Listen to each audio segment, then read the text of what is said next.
ইসলামের ইতিহাসের সর্বপ্রথম যুদ্ধ বদর যুদ্ধ। বদর যুদ্ধের মুসলিম বাহিনীর সৈনিকের সংখ্যা মাত্র ৩১৩ জন, আর তারা মাঠেই চলে আসছে ১০০০ অস্ত্রে শস্ত্রে সজ্জিত। আর মুসলমানদের কাছে এই ৩১৩ জনের কাছে নাই তরবারি, নাই ঢাল, নাই ঘোড়া, নাই উট, কিচ্ছু নাই তাদের। আর তারা প্রত্যেকেই অস্ত্র শস্ত্র সজ্জিত হয়ে বদর প্রান্তরে চলে আসছে। এখন এটা মহাবিপদ, উম্মতের জন্য মহাবিপদ। রাসূলুল্লাহ সাল্লাল্লাহু আলাইহি ওয়াসাল্লাম এই বিপদ দেখে বদরের আগের রাত্রে ৩১৩ জন মুজাহিদ বাহিনীকে ডাক দিয়ে বললেন, ও আমার সাহাবীরা, তোমরা ঘুমিয়ে থেকো না, তোমরা যার মতো সে নামাজ পড়ো, দোয়া করো, কোরআন তেলাওয়াত করো, সাজদা দিয়ে আল্লাহকে বলো যেন আল্লাহ তাআলা তার দিনকে কামিয়াব করেন। আল্লাহু আকবার। ইতিহাস সাক্ষী, বদরের আগের রাত্রে সব সাহাবীরা রাসূলুল্লাহ সাল্লাল্লাহু আলাইহি ওয়াসাল্লাম সহ সারা রাত কাটিয়ে দিয়েছেন দোয়ার মাঝে। কেউ কেউ কোরআন তেলাওয়াত কতক্ষণ করছেন, আবার সাজদা দিয়েছেন কতক্ষণ। কেউ কেউ 2 রাকাত নামাজ পড়ে আল্লাহ তাআলার সামনে সাজদা দিয়ে গোটা রাত কাটিয়ে দিয়েছেন। বলুন সুবহানাল্লাহ। রাসূলুল্লাহ সাল্লাল্লাহু আলাইহি ওয়াসাল্লামের নিজের আমলটা ছিল এরকম। ইতিহাসের মাঝে এসেছে রাসূলুল্লাহ সাল্লাল্লাহু আলাইহি ওয়াসাল্লামের নির্ধারিত জায়গায় বসে আল্লাহর রাসূল আল্লাহ সুবহানাহু ওয়া তাআলার কাছে হাত উত্তোলন করলেন। দোয়া করতে করতে করতে করতে করতে করতে এত উঁচুতে হাত উঁচু করছেন, সাহাবায়ে কেরাম বললেন আল্লাহর রাসূলের বগল মোবারকের শুভ্রতা পর্যন্ত আমরা দেখে ফেলছি। বলুন সুবহানাল্লাহ। দোয়ার ভিতরে আল্লাহর রাসূল বলতেছিলেন, আল্লাহুম্মা ইন তুহলিক হাযিহিল ইসাবা ফালান তুবাদ ফিল আরদি আহাদুন। হে আমার রব, আপনি তো দেখতে পাচ্ছেন গোটা পৃথিবীর কাফেরদের বিরুদ্ধে আমি ছোট্ট একটা দল ৩১৩ জন মানুষ নিয়ে বদর প্রান্তরে চলে আসছি। কাল দিনের বেলায় যদি এই ৩১৩ জন মানুষ দুনিয়া থেকে ডিলেট হয়ে যায়, শহীদ হয়ে যায়, ফালান তুবাদ ফিল আরদি আহাদুন, এই জমিনে আর কেউ বাকি থাকবে না, আপনি আল্লাহর ইবাদতকারী হিসাবে। বলুন আল্লাহু আকবার। এভাবে বলে বলে চোখের পানি জড়াচ্ছেন। সিদ্দিকী আকবর রাদিয়াল্লাহু তাআলা আনহু থেকে পিছন থেকে এসে দেখে সিদ্দিকী আকবর রাদিয়াল্লাহু তাআলা আনহু বললেন, হাসবুকা ইয়া রাসূলুল্লাহ, হাসবুকা ইয়া রাসূলুল্লাহ। হে আল্লাহর রাসূল, আপনি যে দোয়া করেছেন আপনার এই দোয়া আল্লাহর কাছে যথেষ্ট হয়ে গেছে, আর আপনার চোখের পানি ঝরানো লাগবে না। বলুন সুবহানাল্লাহ। রাসূলুল্লাহ সাল্লাল্লাহু আলাইহি ওয়াসাল্লাম আমিন বলে দোয়া শেষ করলেন। শেষ করার সাথে সাথে আল্লাহর রাসূল বললেন, কাল দিনের বেলায় ওই বড় দলটা আমাদের ছোট দল দেখে তারা পালিয়ে যাবে। আল্লাহু আকবার। দোয়ার ফসল সাথে সাথে পেয়ে গেলেন। আল্লাহর রাসূল বললেন, আমি যে এতক্ষণ দোয়া করলাম আল্লাহ তাআলা কবুল করে নিয়েছেন, কাল দিনের বেলায় তারা এখানে থাকবে না, তারা ভেগে যাবে, আমরাই বদর প্রান্তরে থাকবো। বলুন আল্লাহু আকবার। 3 দিন পর্যন্ত বদর প্রান্তরে আল্লাহর রাসূল বীর বিক্রমে থেকেছেন। বদরের আগের দিনে বুখারীর কিতাবুল মাগাজিতে আসছে, আগের দিনে আল্লাহর রাসূলের হাত মোবারকে লাঠি মোবারক দিয়ে এক একটা জায়গা ইন্ডিকেট করে দিয়েছিলেন, ও আমার সাহাবারা দেখো এই জায়গায় আবু জাহেল মরবে, এই জায়গায় উতবা মরবে, এই জায়গায় অমুক মরবে। বিভিন্ন জায়গা যেখানে যেখানে চিহ্নিত করছে, বদর যুদ্ধের পরের দিন ওই জায়গায় ওই কাফেরকে মরা অবস্থায় পাওয়া গেছে। বলুন আল্লাহু আকবার। আল্লাহর রাসূল সাল্লাল্লাহু আলাইহি ওয়াসাল্লামের অভ্যাস ছিল যে কোনো জায়গায় জিহাদের ময়দানে যাইতেন, কামিয়াবি অর্জনের পরে 3 দিন ওই জায়গায় অবস্থান করতেন। কারণ আমরা ইসলামের দাওয়াত দিতে এসেছি, কোনো কায়দায় তোমরা হটে গেছো, তোমরা চলে গেছো, এই জমিন আবার এসে দখল করবে, এটা হতে পারে না। এই জমিন মুসলমানদের জমিন, আমরা জিহাদ করেছি আল্লাহর বিধান মতো, এই জমিনে আল্লাহর কালিমার পতাকা আমরা উড়িয়েছি, কারো বাবার সাধ্য নাই পতাকাকে নামানোর। ঠিক কিনা বলে? এটা প্রদর্শন করার জন্য,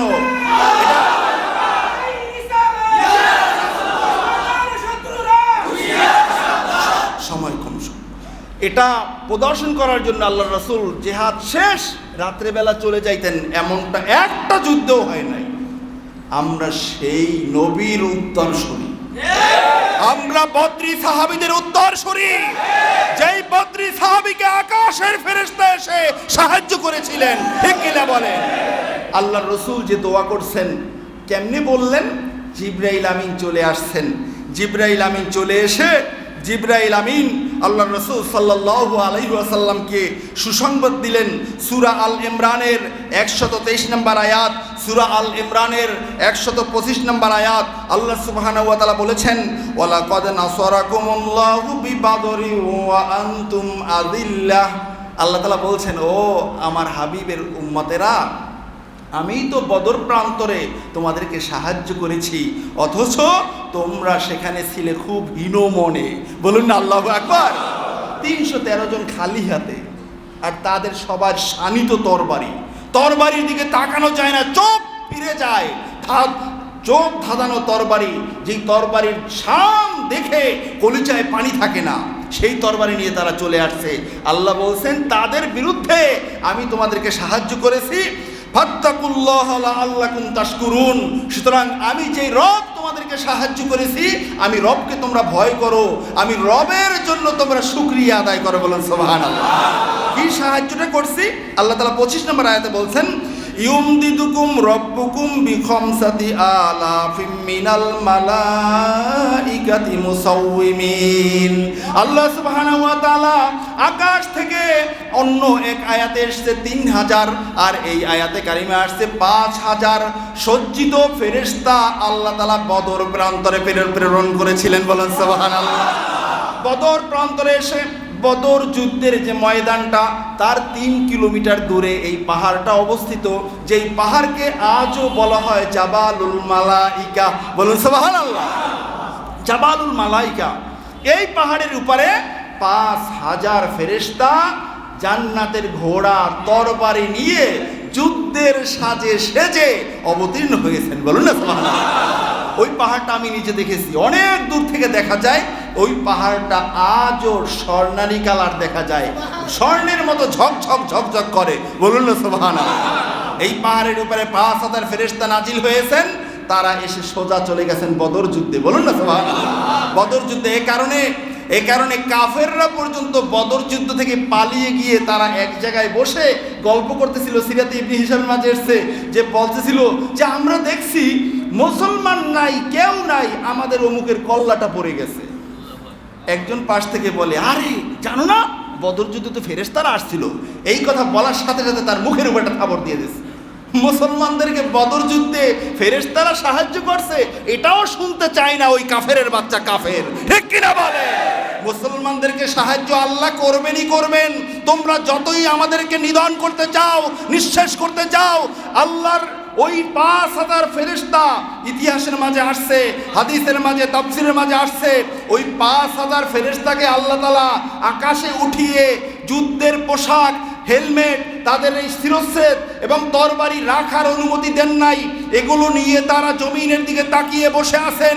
উম্মতে মুহাম্মাদি যেখানে মাজলুম হয়, উম্মতে মুহাম্মাদি যেখানে ধর্মের জন্য, দ্বীনের জন্য জিহাদ করবে, কামিয়াবি হতে পারবে না, তখন আল্লাহ তাআলা তাদেরকে নির্দেশ দেন, তারা গিয়ে যুদ্ধ করে। বলুন আল্লাহু আকবার। যেই প্রমাণ আমরা পেয়েছি সেই আফগানিস্তানের যুদ্ধের সময়, এবং ইতিহাসের মাঝে এসছে, হাদিসের তরজমা ব্যাখ্যার ভিতরে এসছে, শেষ জামানায় ইমাম মাহদী আলাইহিস সালাম যখন আসবেন, ওই 5000 ফেরেশতা এসে জমিনে উম্মতে মুহাম্মাদের সাথে আবারও যুদ্ধ করবেন। গোটা পৃথিবীর ইহুদি, নাসারা, বেঈমান, মুশরিকদেরকে কচু কাটা করে জাহান্নামে প্রেরণ করবেন। আল্লাহ। ওই দিনে আবার মুসলমান কামিয়াব হয়ে যাবেন। বলুন না সুবহানাল্লাহ। বদর যুদ্ধে যেমনি ভাবে আশার বাহিরে, চিন্তার বাহিরে মুসলমানরা কামিয়াব হয়ে গেছেন। ওরা চিন্তা করেই পারে না মুসলমানরা কি করলো। তাদের নাই একটা তরবারি, নাই একটা ঘোড়া, নাই একটা উট, কিচ্ছু নাই, তারা কেমনে পারলো? এই সমস্ত রঙ্গমঞ্চের নাট্যকাররা ওরাও চিন্তা করবে, মুসলমানরা মসজিদে বসে খালি তাসবিহ পড়তো, মুসলমানরা খালি মসজিদে বসে তেলাওয়াত করতো, মুসলমানরা খালি সুযোগ পাইলে একটু জোরে জোরে কথা বলতো, করলো কেমনে? সব অস্ত্র তো আমাদের হাতে, তারা পারলো কেমনে? তারা পারে একমাত্র আমাদের হাতিয়ার হলো রাতের অন্ধকারে জায়নামাজে চোখের পানি। আল্লাহর রাসূলের হাদিস কিতাবুল ফিতানের মাঝে এসেছে যে এই সাহাবীদের বর্ণনা, ওই যেই সাহাবীরা যুদ্ধের ময়দানে ছিলেন তাদের আখলাকটা কেমন ছিল? রুহবানুন ফিল লাইল ওয়া উস্তুন ফিন নাহার, রাতের অন্ধকারে তারা যেন বৈরাগ্য তা অবলম্বন করে জায়নামাজে বসে আছে, তাদের মতো নম্র ভদ্র মানুষ পৃথিবীতে আর নাই। এই মানুষগুলো যখন সূর্য উঠার পরে তরবারি নিয়ে জিহাদের ময়দানে যাইতেন, উস্তুন ফিন নাহার, এই দুর্বল মানুষগুলো, জায়নামাজের মানুষগুলো জিহাদের ময়দানে সিংহ শার্দুলের মতো গর্জে উঠে কাফেরদের গর্দান উড়িয়ে দিয়েছে। আল্লাহু আকবার। আমরাও ইনশাআল্লাহ করব সেটা, ঠিক কিনা বলেন? সেই ঈমান, সেই দোয়া, জায়নামাজের চোখের সেই পানি লাগবে কি লাগবে না? বন্ধুরা আমার, আমি আপনাদেরকে সেই আয়াতুর রহমান ফি জিহাদিল আফগানের ঘটনা শুনিয়েছিলাম, আব্দুল্লাহ মানসুরের কথা, ঠিক কিনা বলেন?